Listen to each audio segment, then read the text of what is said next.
خوش آمدید آج کے اس زبردست وضاحتی سیشن میں ہم لیسن نمبر 14 یعنی فیوچر پرفیکٹ ٹینس کا مکمل پوسٹ مارٹم کریں گے۔ گرامر کی یہ اصول اتنے سمپل اور منظم انداز میں سمجھیں گے کہ آخر تک یہ ٹینس بالکل حفظ ہو جائے گا۔ تو چلیں بنا وقت ضائع کیے شروع کرتے ہیں۔ اسکرین پر نظر آنے والا یہ سارا زبردست مواد امت 360 یعنی امت 360 کے جامع اسپوکن انگلش کورس سے لیا گیا ہے، جو زبان سیکھنے کے لیے واقعی ایک کمال کا پلیٹ فارم ہے۔ ٹھیک ہے، جلدی سے آج کے ایجنڈے پر نظر ڈالتے ہیں۔ ہم فیوچر پرفیکٹ ٹینس کی تعریف، گرامر کا بنیادی اصول، مثبت اور منفی جملے، سوالیہ جملے اور پھر ڈھیر ساری پریکٹس کریں گے۔ اور ہاں، امت 360 ایپ کے بارے میں بھی جانیں گے۔ یہ بلڈنگ بلاک اسٹرکچر چیزوں کو بہت آسان بنا دے گا۔ تو سب سے پہلے بات کرتے ہیں حصہ اول کی، فیوچر پرفیکٹ ٹینس کی تعریف۔ ظاہر ہے جملے بنانے سے پہلے ایک مضبوط کانسیپٹ بنانا تو ضروری ہے نا۔ فیوچر پرفیکٹ ٹینس کا سیدھا سا مطلب ہے ایسے کام جو مستقبل کے کسی خاص وقت تک مکمل ہو چکے ہوں گے۔ مطلب یہ بالکل ایسا ہی ہے جیسے مستقبل میں جا کر ایک جھنڈا گاڑ دیا جائے اور پورے یقین سے کہا جائے بھائی اس مقررہ وقت تک یہ کام تو پہلے ہی مکمل ہو چکا ہوگا۔ اب سوال یہ ہے کہ اسے اردو میں کیسے پہچانیں؟ بہت آسان، جملوں کے آخر میں آنے والے الفاظ پر غور کریں، جیسے چکے گا، چکے گی، چکا ہوگا، چکی ہوگی یا پھر لیا ہوگا اور دیا ہوگا۔ ان الفاظ کو پکڑنا ہی اس ٹینس کو درست طریقے سے پہچاننے کی اصل چابی ہے۔ چلیں جی، اب آتی ہے حصہ دوم پر، گرامر کا وہ بنیادی اصول جس پر یہ پوری عمارت کھڑی ہے۔ سب سے اہم بات یہ ہے کہ آپ کا سبجیکٹ یعنی کام کرنے والا چاہے جو بھی ہو، ہمارا ہیلپنگ ورب یعنی مددگار فعل ہمیشہ، اور میرا مطلب ہے ہمیشہ، ول ہیو ہی رہے گا۔ یہ ایک پکا آفاقی اصول ہے جو کبھی نہیں بدلتا۔ اسے بالکل میتھس کے کسی فارمولے کی طرح سمجھیں۔ سٹیپ 1 میں آئے گا سبجیکٹ، سٹیپ 2 میں ول ہیو اور سٹیپ 3 میں ورب کی تیسری شکل یعنی تھرڈ فارم آف دا ورب۔ دیکھیے انگریزی گرامر کتنی لاجیکل، سمپل اور قابل پیشن گوئی ہے۔ حصہ سوم، مثبت اور منفی جملے۔ اب ہم اصل جملے بنانا شروع کرتے ہیں، ایک سیدھی بات اور ایک بالکل اسکالت۔ یہ موازنہ بڑے شاندار طریقے سے فرق واضح کر رہا ہے۔ پازیٹیو جملے میں ہم ول ہیو لگاتے ہیں اور نیگیٹو بناتے وقت بس ول کو وونٹ سے بدل دیتے ہیں اور پورا مطلب الٹ جاتا ہے۔ لیکن یاد رہے، ہیو ہمیشہ مین ورب یعنی ورب کی تیسری شکل سے بالکل پہلے اپنی جگہ پر ہی چپکا رہے گا۔ ایک مثال دیکھتے ہیں، I will have gone home، جس کا اردو مطلب ہے میں گھر جا چکا ہوں گا۔ اب ذرا غور کریں یہ انگریزی جملہ ہمارے پچھلے فارمولے پر کتنا پرفیکٹ بیٹھتا ہے۔ پہلے سبجیکٹ I، پھر will have، پھر تھرڈ فارم gone اور اینڈ میں آبجیکٹ home، بالکل پرفیکٹ۔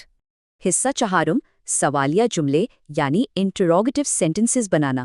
دیکھتے ہیں کہ یہ کیسے کام کرتا ہے۔ یہاں سٹرکچر میں ایک ہلکی سی شفٹ ہے۔ سوالیہ جملے میں لفظ ول چھلانگ مار کر جملے کے بالکل سٹارٹ میں آ جاتا ہے، لیکن باقی سب چیزیں اپنی پرانی ترتیب میں ہی رہتی ہیں، یعنی ول، پھر سبجیکٹ، پھر ہیو اور پھر ورب کی تیسری شکل۔ ہے نا کتنا آسان؟ حصہ پنجم، بھرپور مشق کے جملے۔ تیار ہو جائیں کیونکہ بار بار پریکٹس کرنا ہی کسی بھی زبان میں فلوئنٹ ہونے کا سب سے فاسٹ ٹریک ہے۔ تو چلیں اس پریکٹس میراتھن کو شروع کرتے ہیں۔ Siddiq will have gone to market, Siddiq بازار جا چکا ہوگا۔ یو ول ہیو وون دا کمپٹیشن، تم مقابلہ جیت چکے ہوگے۔ ہی ول ہیو باٹ دا بک، اس نے کتاب خرید لی ہوگی۔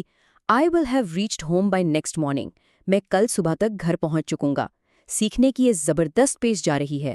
اسی طرح آگے بڑھتے ہیں۔ Waseem will have met Asjad, Waseem Asjad سے مل چکا ہوگا۔ یہاں ذرا میٹ پر غور کریں، یہ ملنے کی تھرڈ فارم ہے۔ خالد ول ہیو سین ہم بائی ایوننگ، شام تک خالد اسے دیکھ چکا ہوگا۔ یہاں دیکھنے کی تھرڈ فارم سین ہے۔ She will have read this book by next evening, وہ کل شام تک یہ کتاب پڑھ چکی ہوگی۔ یاد رکھیں اسپیلنگ وہی ہیں لیکن اسے ریڈ پڑھیں گے۔ وی ول ہیو میٹ ہم بائی نیکسٹ ویک، ہم اگلے ہفتے تک اس سے مل چکے ہوں گے۔ اب اس کی سب سے مزے کی بات یہ ہے کہ اس میں نیگیٹو اور سوالیہ مثالیں بھی شامل ہیں اور رولز بالکل پرفیکٹ اپلائی ہو رہے ہیں۔ I won't have gone home, میں گھر نہیں جا چکا ہوں گا۔ He will have come by tomorrow, وہ کل تک آ چکا ہوگا۔ Will you have slept by evening, کیا تم شام تک سو چکے ہوگے؟ Rashid will have played by 2 o'clock، Rashid 2 بجے تک کھیل چکا ہوگا۔ اپنی انرجی بالکل یہی رکھنی ہے۔ سنتے وقت ان جملوں کے آخر میں اردو کی پہچان پر ضرور غور کیجیے گا۔ I will have won by morning، صبح تک میں جیت چکا ہوں گا۔ Will Sadiq have reached the مدرسہ، کیا صادق مدرسہ پہنچ چکا ہوگا؟ We will have reached home the next day، ہم اگلے دن گھر پہنچ چکے ہوں گے۔ Ahmad will not have worked by next week، اگلے ہفتے تک احمد کام نہیں کر چکے گا۔ اور اب اس پریکٹس میراتھن کا اینڈ کرتے ہیں ان WH فیملی والے سوالوں کے ساتھ۔ Why will Ali have gone؟ علی کیوں جا چکا ہوگا؟ Why won't Ali have gone؟ علی کیوں نہیں جا چکا ہوگا؟ واہ، اتنے شاندار اور تفصیلی پریکٹس سیشن کو کامیابی سے مکمل کرنے پر بہت بہت مبارکباد۔ اب چلتے ہیں حصہ ششم کی طرف، جو کہ امت 360 ایپ کے بارے میں ہے۔ ذرا سوچئے، ہم نے محض کچھ ہی منٹوں میں کتنا کچھ سیکھ لیا ہے۔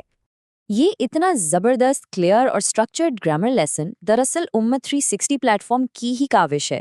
ان کے مٹیریل سے واقعی انگریزی سیکھنا کئی گنا زیادہ ایفیکٹو اور مزیدار ہو جاتا ہے۔ تو دیر کس بات کی؟ پورا اسپوکن انگلش کورس اور اس کے ساتھ ملنے والے تمام PDF نوٹس حاصل کرنے کے لیے ابھی کے ابھی امت 360 ایپ ڈاؤن لوڈ کریں۔ اس سے سیکھنے کا سفر اور بھی تیز ہو جائے گا۔ اور جاتے جاتے ایک سوال، فیوچر پرفیکٹ ٹینس پر تو ہم نے اتنی زبردست گرفت مضبوط کر لی، اب وہ کون سا اگلا ٹینس ہوگا جسے ہم اسی طرح مل کر فتح کریں گے؟ سوچتے رہیے اور سیکھتے رہیے۔